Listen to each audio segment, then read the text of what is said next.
Welcome back, everybody. This is Charlie Ward here with Courage, Dear Heart, and I'm joined today by the very beautiful Grace Kelly. Welcome, Grace. Thanks, Charlie. Lovely to be here. It's lovely to have you here, and you're joining us from Italy, is that right? Yes, I am. So let's hope the internet stays. Yeah, so guys, if you're watching this live, because I know lots of people have been watching this as we've been going along live streaming on my Facebook page. If you lose us, stay with us and we'll come back as soon as we can. So the first question that I like to ask my guests, Grace, is about courage. The name of my podcast is Courage, Dear Heart, and I'd love to know what the word courage means for you. Oh, that's a nice question.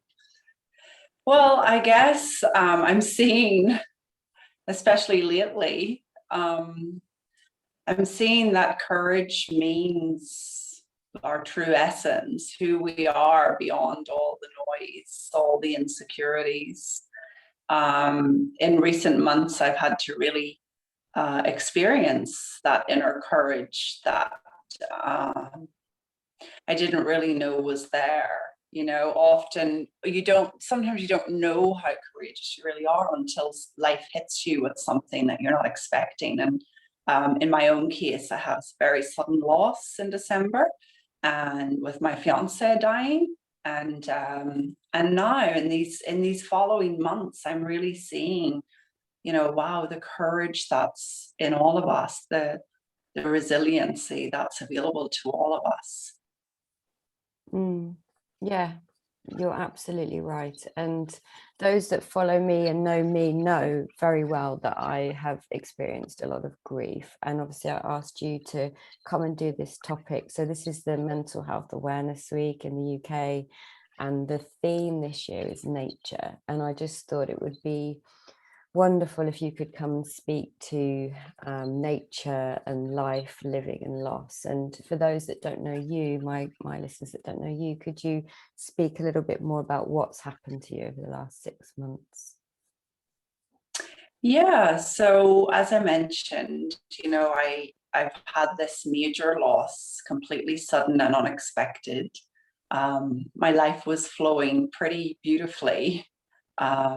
We were planning, getting married when this whole COVID lockdown thing was going to be over, and we were quite settled in our life in southern Italy. Great network of friends, and no real signs or symptoms, Charlie, of anything being wrong.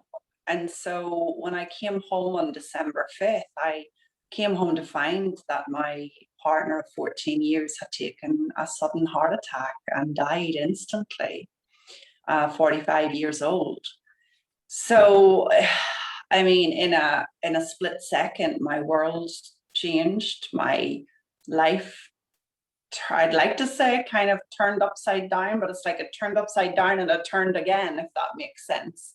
It's like you start to see the resiliency coming through when you're understanding, just around your experience is solid. And so I thought death would be the exception. And while, to the resiliency, to having courage. And I'm realizing in these last number of months that that's not true. There are times, even throughout this period, that I feel very courageous and filled with possibility for the future. And there are other times that I just, I'm in complete loss and complete grief and completely living in the past. And so it's really teaching me, this experience is really teaching me just the power of how we use our thinking and how our state of mind impacts our lives, and grief and death are not the exception. No, and it can really look like that might be if you haven't experienced that. So I was wondering if you could speak to just that bit that you said about, how we create our experience. So for those people that may not know what that means, you alluded to it a bit in the beginning about experiencing grief and understanding where your experience is coming from. What does that mean for someone who's never heard that? That's a great question. Well, the simplest way I could share that is through story. And so I'll go back to an example.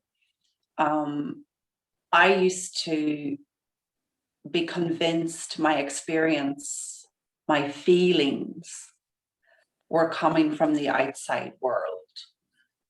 And I was so seduced by that concept that I can recall staying in the most wonderful hotel in the world one time and needing to change rooms 3 times because I was convinced that my unhappiness and my lack of well-being was coming from the room.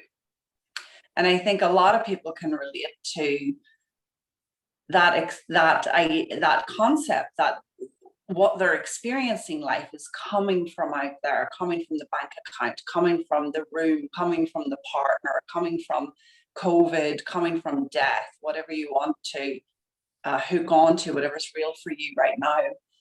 And that's just how I lived. I lived at the mercy of my environment and my external world. And I was constantly trying to improve my circumstances to get a better experience.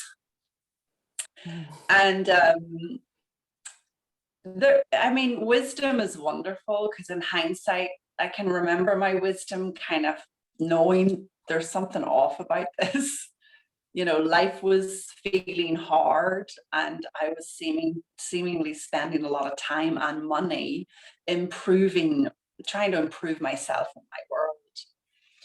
And a few years into my business, my coaching business, again, that wisdom woke me up. Something was feeling off. And I heard my wisdom said, just retreat, Grace. So I took myself off the treadmill I was on and I kind of just retreated in the sense that I stopped striving and pushing for a bit. I stopped going out into the world and I came back home to Italy and sort of kept my feet on the ground.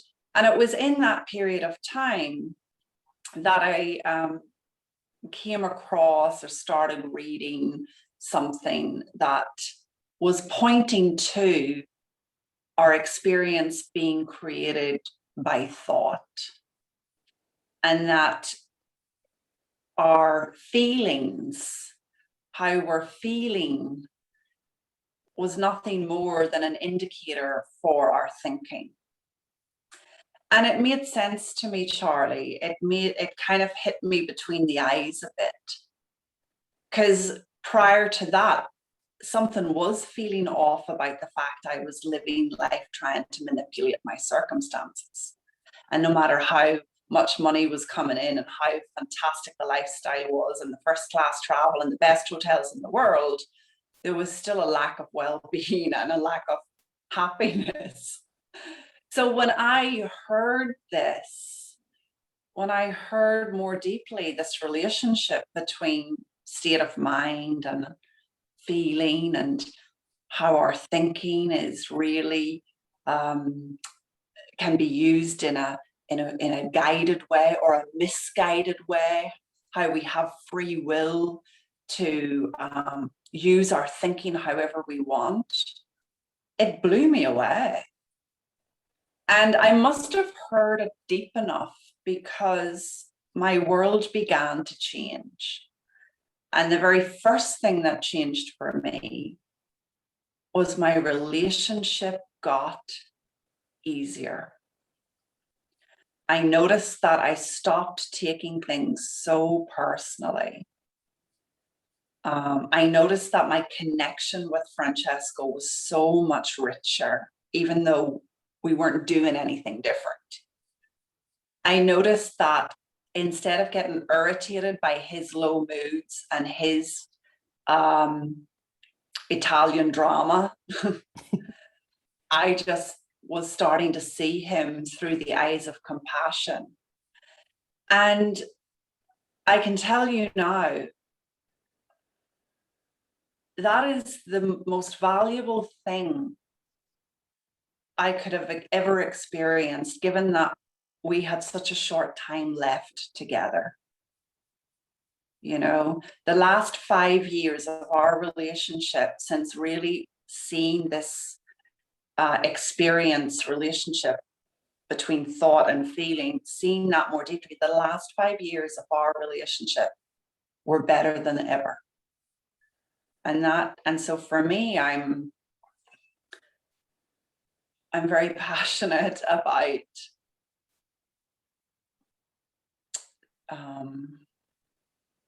remembering there's really no exception.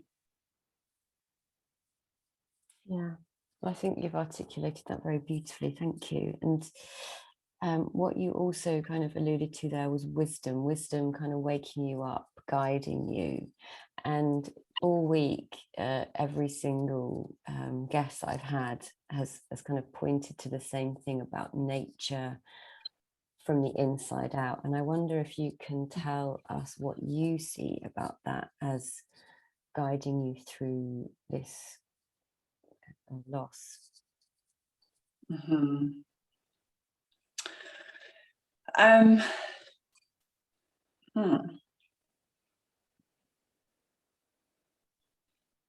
Well, I think it goes back to what I said initially, is that, you know, we have this built-in resiliency, this part of ourselves that we don't always know the full potential of until we're faced with something that looks like the exception, a tragedy, a loss, an accident, a breakup.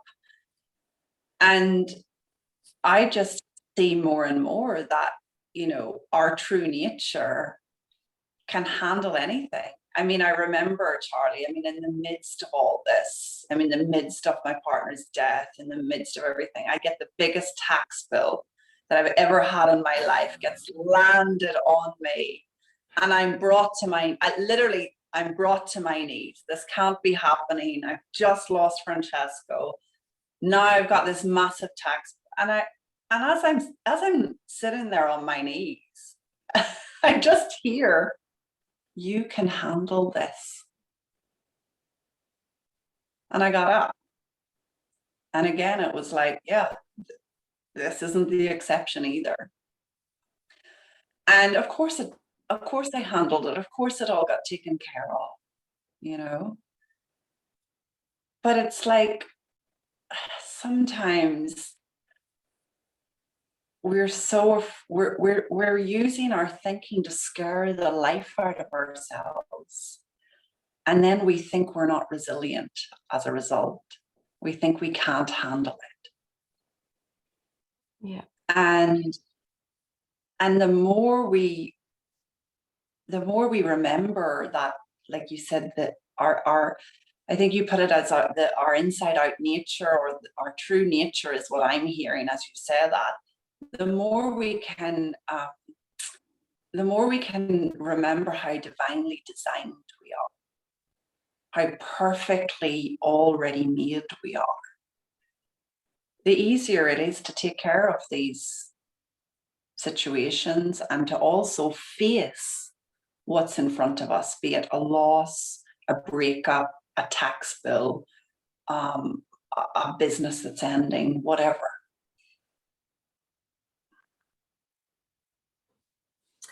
So with regards to like being outside in nature, have you always had a relationship to that, or has that increased as after Francesco's death? What do you see about that?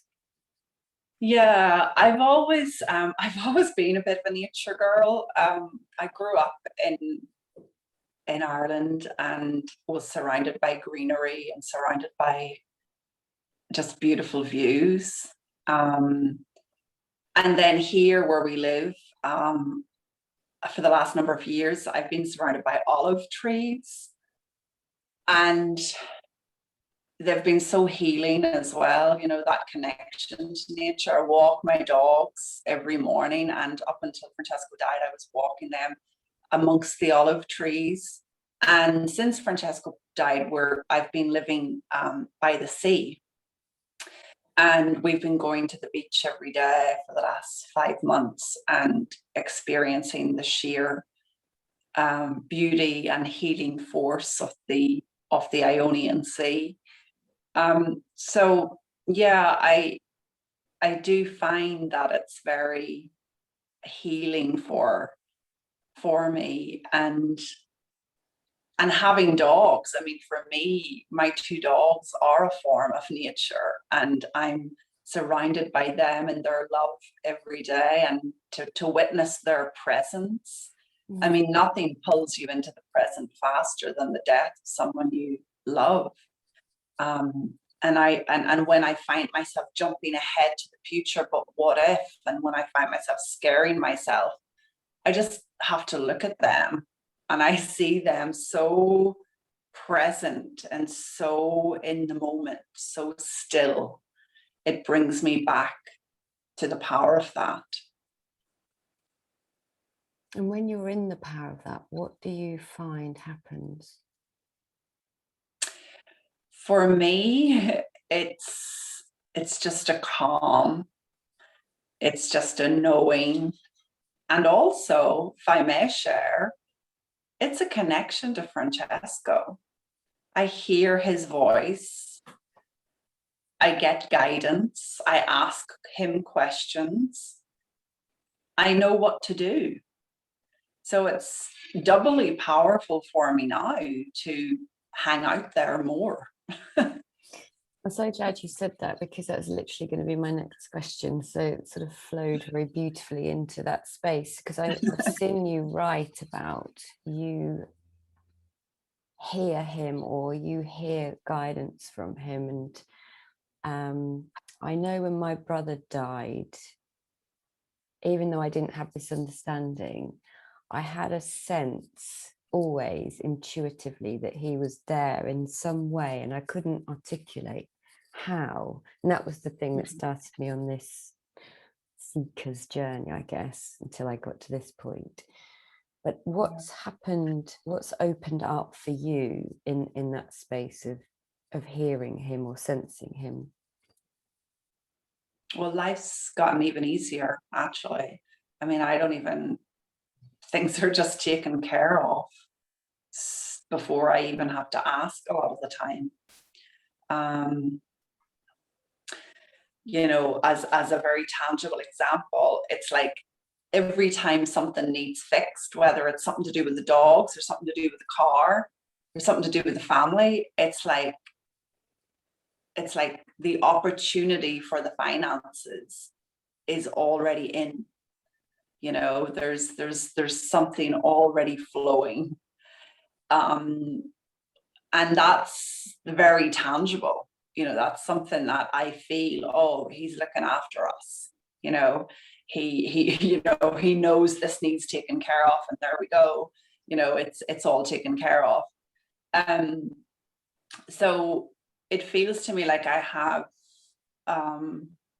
just a flow of connection and just a knowing on what to do a lot of the time. And at times a richer connection, free of judgmental thought, free of any sort of human conditioning that, as we all know, comes up in relationship, comes up. So it's like a clear channel. When I found Francesco in the house that day, I've shared this in other interviews, Charli, I had been living fast and revved up and judgmental for a number of weeks. And I hadn't realized it. I was back in my habit of not enough. And he had passed me in the car about maybe 15, 20 minutes before he must have had his heart attack. And I was so, he stopped with his friend in the car and he waved at me, "Hey baby, you look beautiful." And I was so caught up in my hurried thinking. I was like, yeah, I don't really have time to talk. Have a good, I'll see you back at home. And I was all concerned about how I looked. Oh my God, do I look okay? I hope, he's proud of me in front of his friend. I was all self-conscious. And I was on my way to meet a friend. And when I got back to the house and I found Francesco there, it was like instantly all of the thought, like it dropped away, and I was overcome with the deepest feeling of love I have ever felt. And that went on for weeks and weeks and weeks. This feeling of love, this quiet mind and this deep feeling of love. I think up until that point, I had been trying to grasp love intellectually. Now, as a result of his death, I was feeling this level of love. And I see now that takes care of everything, that is who we are. I've heard people talk about, love is all there is, only love is real. It was all concepts to me. It was a bit like, yeah, I got other stuff to get on with, to actually have been pulled into that feeling and to have been living there for weeks on end. I mean, I'm not interested in anything else. It was a whole other experience, and I'm probably not articulating it particularly well, but to put into words what that was like isn't the easiest thing, but hopefully you get a sense of that. Well, I have my own experience of that exactly happening to me when I identified my brother's body. I'd already found out he was dead, and I went to identify him, and I felt this, I can't describe it easier, but there's just huge, and I was talking about this yesterday, exactly the same when I gave birth to my son. This huge, incredible, unconditional love. And I was 21, and I remember afterwards thinking, I now know what that is. I didn't have a felt sense of it. And so I absolutely understand what you mean. But of course, I didn't have this understanding, and I didn't trust that enough. And then, of course, as the months and years went on, I got back into my blah. So yes, I absolutely understand that depth of feeling. Mm-hmm, mm-hmm. Yeah. So it's been a gift, actually. That has been a gift in the midst of all of this loss. And it hasn't gone away. I know as well, when I'm connecting with Francesco, when I'm in the present and I'm just letting myself be there instead of using my thinking to jump ahead, that like swish of love comes back in. That feeling just rises back up. And it is such a good guide. It is such a good guide for knowing when we're home versus when our thinking is off. Yeah. So there might be people listening to this that are, they've either just lost someone, or they've experienced loss, or they're in anticipatory grief and they're frightened. What would you say to those people?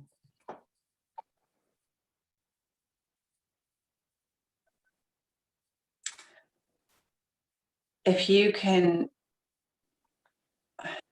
stop scaring yourself, you'll find a lot of freedom with whatever you're facing. I have just found that it's when I'm scaring myself with thinking that goes, what if, oh my God, then what are we going to do? Oh, I can't believe this happened. We're innocently, we feel very incapable when we're scaring ourselves. And the beautiful thing about those feelings of fear is that they are great alarm bells, letting us know that we're using our thinking in a really misguided way. I'll give you a more tangible example, Charli. You know, I would remember in my mind finding Francesco in that moment, and I would get this fear in the pit, like in my solar plexus, and I would feel it right there, and it was so helpful to me to know that that feeling of fear meant nothing about Francesco's death, and everything about how I was using my thinking about it. And there was something about knowing that deeply that settled down that level of fear. Now I can see that image without panic or fear or stress. There's something very freeing about that. I don't have to numb my memories in any way. It goes back to that beautiful quote from Sydney Banks: if the only thing people learned was not to be afraid of their own experience, that alone would change the world. Well, that's what's on offer,